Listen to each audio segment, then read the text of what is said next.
watching the film, what are your takeaways of the good and the takeaway of what you could do better? Gotcha. Start with the positive. You know, that's 2 weeks in a row, no turnovers. With the exception of the delay of game, procedure-wise, going into that environment, I thought they handled that very, very well. When you look at the film, not a lot of missed assignments, so that was a positive. Now transition to the negative, we just didn't play clean. Had some technique issues that we got to clean up. I think guys were headed in the right direction, but at some position, inexperience showed up. So that put us behind the chains, and once we were behind the chains, it's hard to convert third and longs. Now we had a success early, but then you just can't live in third and long all night. Back to the positive, explosive plays. It was good to see the explosive plays in the pass game, the run game. Really, really pleased with Kelly's poise. Obviously inconsistent at times, but his leadership and maturity showed up. Good to see, Trevor jumping in that environment. It seemed like he wasn't phased. Still got some things that he's learning and growing through, but those are the things that jump out at me the most. So obviously excited to win. You go on the road in that environment. So many unknowns. You got to tip your hat to Elko. He did a really, really good job, changed some things up. He was determined not to give us the perimeter or give us the inside run. So obviously it took us a little while to figure out playing cat and mouse, but just pleased with the way that the heart of the champion came out in our guys, and they found a way to win. By experience, Coach, what do you mean the experience played into a factor? I'll just talk about Big John Simpson. He looked good at times, but then also you could see that some things were happening fast, and so he knew where he was supposed to go, but just his footwork might not have matched the footwork that he needed to have at that particular instance, and then that can give up some penetration, and that throws off timing in the run game. So just some detailed things there that we got to clean up. Obviously, Case Stewart, I remember one time quarterback got hit, got his shoulders turned on a twist. So just things that as those guys play more, they're going to see that, they're going to gain experience, and they'll be able to get better from it. Coach, Tremaine Ankrum was offensive MVP last week. Saturday night, he goes toe-to-toe with the SEC sack leader from last year and held his own. Is this pretty much the start that you were expecting to see from him? Yeah, really, really pleased with how Tremaine's playing. You can see that he's very, very confident. He's playing fast. Definitely understands what we're trying to get accomplished. And so that just gives us, great confidence at that right side. Obviously, what you have in Mitch on the left, but to now have Tremaine over there playing high-level football at the right side is big for us. Tony, ETN, I think 11 touches and 59 snaps. Do you desire more touches for him, or is that about right in your mind? Or? You just want to get the playmakers the ball. And the tough thing about the other night is 59 plays, you don't have many snaps to distribute the ball. And then when you're not playing ahead of the chains, you're not in rhythm. So obviously you're just trying to find some chunk plays. So definitely want to get him as many touches as possible while still spreading the ball around. You got T, you got Amari that can make plays. You got guys all over the field that can make plays. So definitely, and again, a lot of the things are called, and depending upon the structure of the defense, it might be a called run with the throw outlet, and obviously they took away the run, and we got to go with the pass. So 5 3-and-outs and 8 drives that were 5 plays or less. Do you say that that's what happened on first and second down that caused that, or was it a lack of execution on third down? No question. If you look at it, it was. Well, there was one 3-and-out on the 3rd and 1 where it was a lack of execution. Actually, we got ahead on first down, and then it was a second down run pass option, and obviously should have handed it off. But again, that's Trevor got fooled a little bit by a squat corner over there. Decided to go with the pass, and so now we're on 3rd and 1, and we come out and we just have a technique issue. We knew what we were supposed to do. We don't step with the right foot, and now we give up a TFL right there when we could have converted. The other situations we were actually playing behind the chains and not efficient on first down, and it's very, very difficult, in that environment versus that caliber defense and that caliber coordinator to convert, every 3rd and 8. When you look at your self-scout, you're talking about that's a 30%. If you're 30% on those, and we lived in it all night.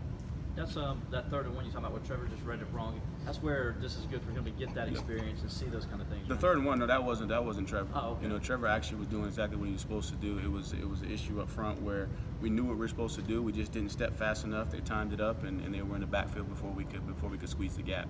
And again, that just goes back to we just got to clean up the details and get those guys more experience. Tony, a lot of teams get that learning experience between game 1 and game 2, and a lot of coaches point to that. With the game that you had with Furman being like it was, does this actually become the teaching point game where you guys can really take this game and go into practice today and find and show the team teaching points that you always look for? No question, and obviously it was similar to an opener. When you talk about preparing, there's a lot of unknowns, especially for us offensively. We played against Elko and his scheme, but again, that was a couple years ago. And obviously, he's got new personnel.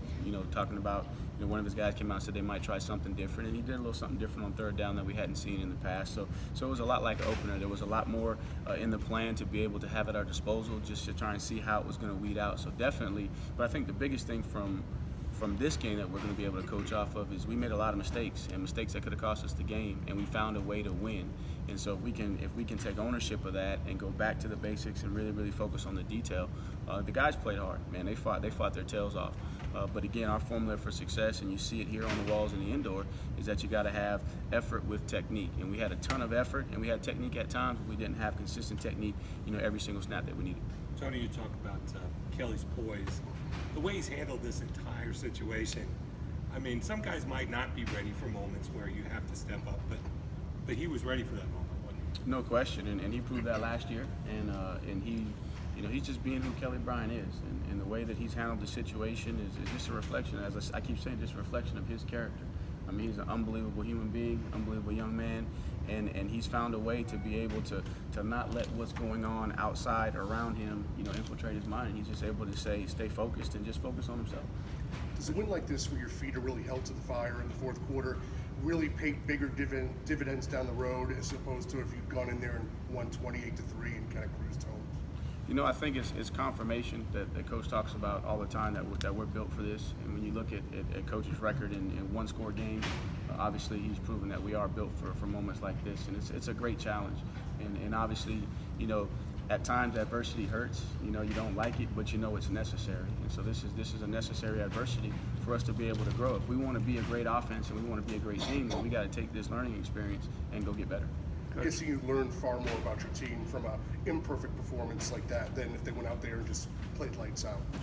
I think that every game you got to approach it as an opportunity to get better.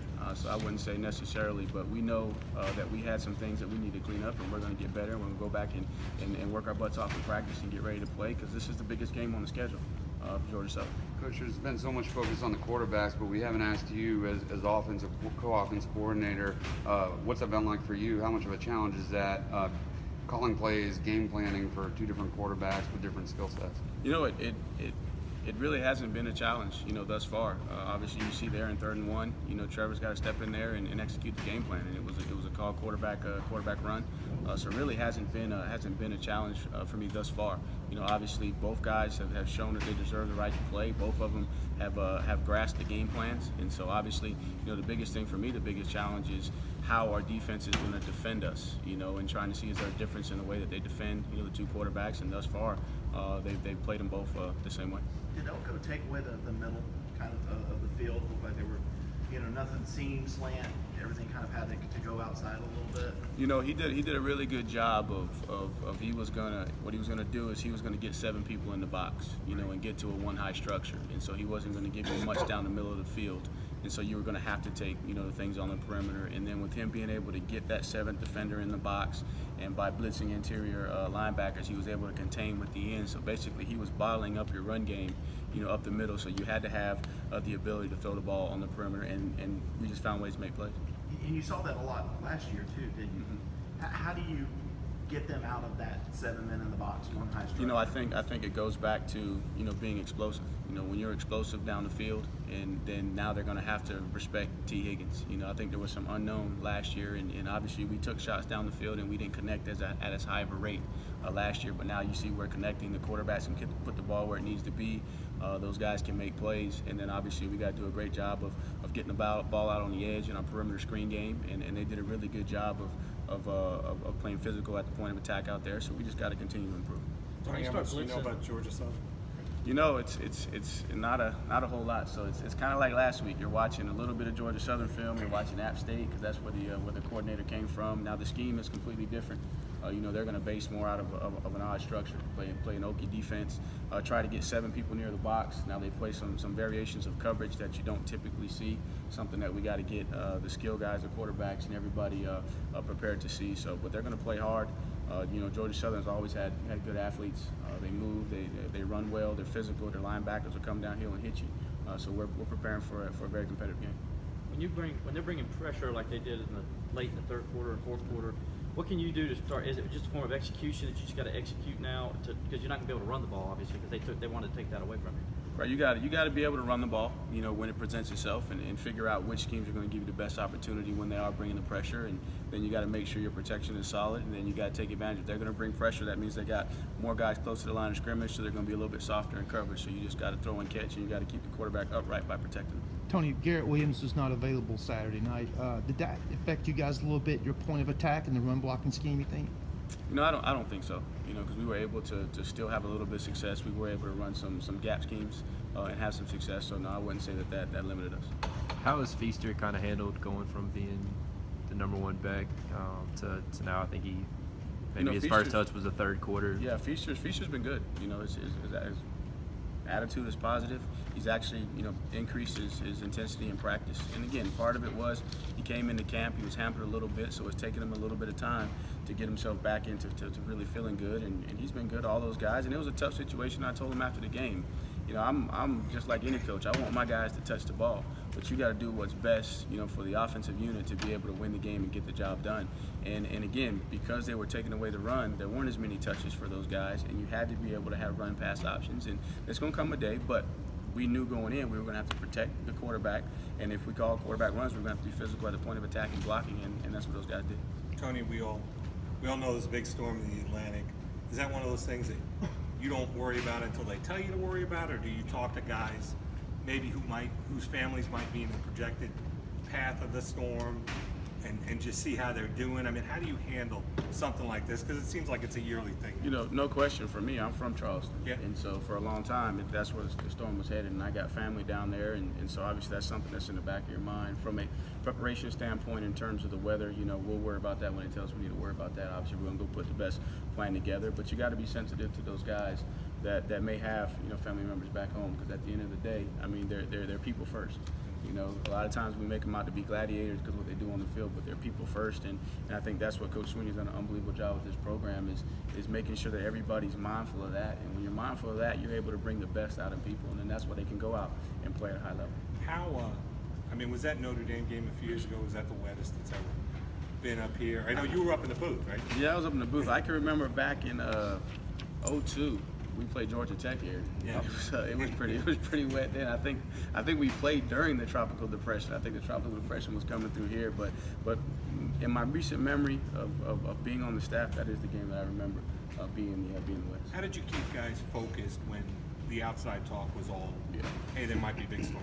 It's a core value in our program. It doesn't matter who we play, where we play, when we play, what surface we play on. You know, if it's rain, sleet, or snow, you know, that doesn't matter. Because really, at the end of the day, what impacts your performance is how you think. And we talk a lot about eliminating distractions, getting those things around you that keep you from being your best, get them under control, get them away from you, and just focus on your job. Your fellow assistants give you a hard time during that Notre Dame game that you were up there in the nice booth while they were getting saturated on the sideline? No, they actually, man, they had a great time that night. So they didn't give me a hard time on that one.